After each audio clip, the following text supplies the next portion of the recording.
Bienvenidos a Senderos de Tinta y Voz, donde las historias más insólitas cobran vida. Retrocedamos en el tiempo, más de 2 milenios y medio atrás, hasta el año 490 a.C. El mundo conocido se encuentra bajo la sombra expansiva del Imperio Persa, el imperio más grande que la historia había visto hasta entonces, gobernado por el poderoso Darío I, el rey de reyes. Sus dominios se extendían desde el Indo hasta el Egeo. Pero en la periferia occidental de su vasto imperio, en las costas rocosas de Grecia, existían pequeñas ciudades-estado, orgullosas e independientes, que valoraban su libertad por encima de todo. Entre ellas, destacaba Atenas. La chispa que encendió el conflicto se había producido años antes, con la revuelta jonia. Ciudades griegas en la costa de Asia Menor, bajo dominio persa, se rebelaron, y Atenas, junto con la pequeña ciudad de Eretria, osaron enviar ayuda. Aunque la revuelta fue aplastada, Darío no olvidó. La quema del templo de Sardes por los atenienses fue una afrenta personal. Juró venganza. Se dice que ordenó a un sirviente que le repitiera 3 veces en cada comida: «Señor, recuerda a los atenienses». Y Darío recordó. En el verano del 490 AC, una formidable flota persa, bajo el mando de los generales Datis y Artafernes, zarpó a través del Egeo. Su misión era clara: castigar a Eretria y Atenas, y establecer cabezas de puente para futuras conquistas. Eretria cayó tras un breve asedio, sus templos quemados, su población esclavizada. El terror se extendió por Grecia. El siguiente objetivo era Atenas. Los persas, guiados por Hipias, el antiguo tirano ateniense exiliado que esperaba recuperar el poder, desembarcaron en la bahía de Maratón, una llanura costera a unos 40 kilómetros al noreste de Atenas. Era un lugar ideal para su caballería, el arma que más temían los griegos. En Atenas, la noticia cayó como un rayo.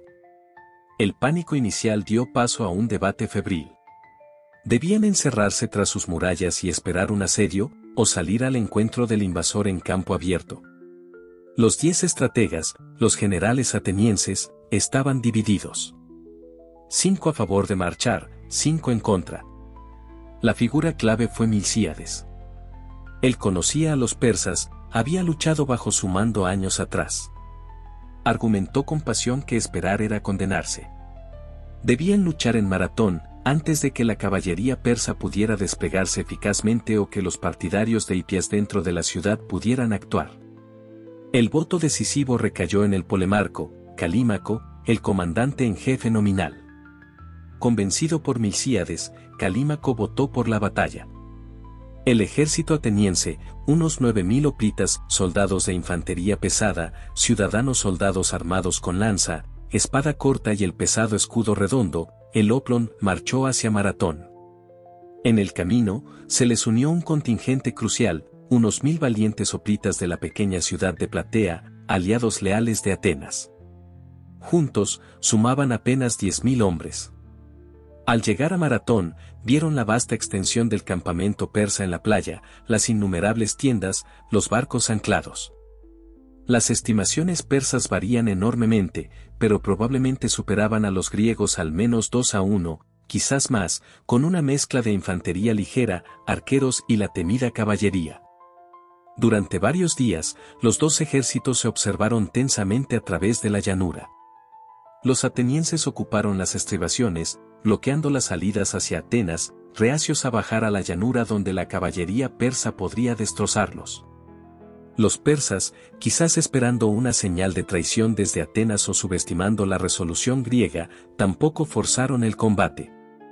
Entonces, Milcíades, que ostentaba el mando rotatorio ese día crucial, vio su oportunidad.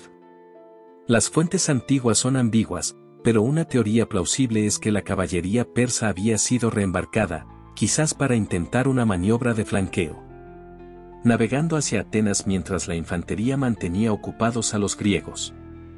Fuera cual fuera la razón, la amenaza inmediata de la caballería pareció disminuir. Era ahora o nunca. Milcíades tomó una decisión táctica audaz y arriesgada. Sabía que la línea persa sería más profunda y extensa que la suya. Para evitar ser flanqueado, extendió la línea griega, pero lo hizo debilitando deliberadamente el centro y reforzando masivamente las alas, los querata. Colocó a los atenienses más fuertes y a los leales plateos en las alas, mientras el centro quedaba peligrosamente delgado. Confiaba en la superioridad de Loprita en el combate cuerpo a cuerpo. Al amanecer, la orden resonó, al ataque. Contra toda expectativa, los hoplitas atenienses y plateos no avanzaron al paso lento tradicional. Rompieron a correr. Corrieron casi 1,5 kilómetros bajo una lluvia de flechas persas. Imaginen la escena, 10.000 hombres vestidos de bronce, con sus pesados escudos, cargando a la carrera por la llanura, el sol brillando en sus cascos, un grito de guerra unificado resonando hacia el mar. Los persas, acostumbrados a enemigos más cautelosos, quedaron atónitos ante esta carga suicida. El impacto fue brutal. Los hoplitas, con sus largas lanzas y su formación compacta, chocaron contra la línea persa. Tal como Milcíades había previsto, el debilitado centro griego empezó a ceder bajo la presión de las mejores tropas persas allí situadas. Por un momento, pareció que la audacia griega se convertiría en desastre. Pero en las alas, la historia era diferente. Las reforzadas alas griegas, con su empuje y la superioridad de su armamento pesado, arrollaron a los flancos persas, compuestos por tropas más ligeras y menos disciplinadas. Los persas en las alas se desbandaron, huyendo en pánico. Y entonces ocurrió el movimiento genial, la clave de la victoria. En lugar de perseguir a los que huían, las victoriosas alas griegas no se detuvieron. Giraron hacia adentro, como las fauces de una trampa, y cayeron sobre la retaguardia del centro persa, que todavía estaba empujando contra el debilitado centro griego. Atrapados por delante y por detrás, envueltos por los flancos, el pánico se apoderó del cuerpo principal del ejército persa. La formación se rompió por completo. Lo que siguió fue una masacre y una huida desesperada hacia los barcos. Los griegos, exultantes y feroces, persiguieron a los persas a través de la llanura y hasta las marismas cercanas, matando sin piedad. La lucha continuó en la misma playa, con los atenienses intentando capturar o quemar los barcos persas. Se cuenta que Cinegiro, hermano del famoso poeta Esquilo, perdió una mano al intentar sujetar un barco persa. Al final del día, la llanura de Maratón estaba sembrada de cadáveres persas. Heródoto, el historiador, cuenta que cayeron 6.400 persas, frente a solo 192 atenienses y 11 plateos, incluido el valiente Polemarco Calímaco. Aunque las cifras exactas son debatibles, la desproporción de la victoria fue innegable. Los atenienses enterraron a sus caídos en un túmulo comunal, el Soros, que todavía hoy se puede ver en la llanura de Maratón, un monumento eterno a su valor. Y aquí nace la leyenda más famosa, la de Filipides. La historia cuenta que, tras la victoria, un heraldo corrió sin parar los 40 kilómetros desde Maratón hasta Atenas. Irrumpió en la asamblea, exclamó Neniquecamen: «Hemos vencido». Y cayó muerto por el esfuerzo. Aunque esta versión es probablemente una amalgama de diferentes historias, incluida una carrera anterior de Filipides a Esparta pidiendo ayuda, capturó la imaginación del mundo y dio origen a la carrera de Maratón moderna. La flota persa, aunque derrotada en tierra, intentó un último movimiento, navegar alrededor del Cabo Unión y atacar Atenas directamente, ahora indefensa. Pero Milcíades, anticipándose, forzó la marcha de su exhausto ejército de regreso a la ciudad. Cuando los barcos persas llegaron frente al puerto de Falero, vieron a los mismos hoplitas que los habían derrotado en Maratón, ahora formados en las colinas sobre Atenas. Datis y Artafernes comprendieron que la oportunidad se había perdido. Dieron media vuelta y navegaron de regreso a Asia. La batalla de Maratón no fue el final de las guerras médicas. 10 años después, Jerjes, hijo de Darío, volvería con una fuerza aún mayor. Pero Maratón fue mucho más que una simple victoria militar.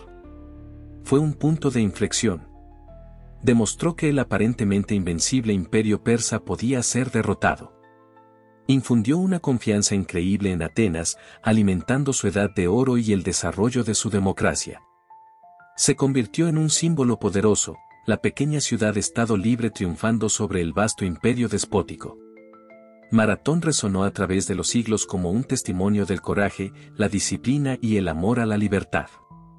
Fue la prueba de que unos pocos, unidos y decididos, luchando por su hogar y sus ideales, podían enfrentarse a probabilidades abrumadoras y salir victoriosos.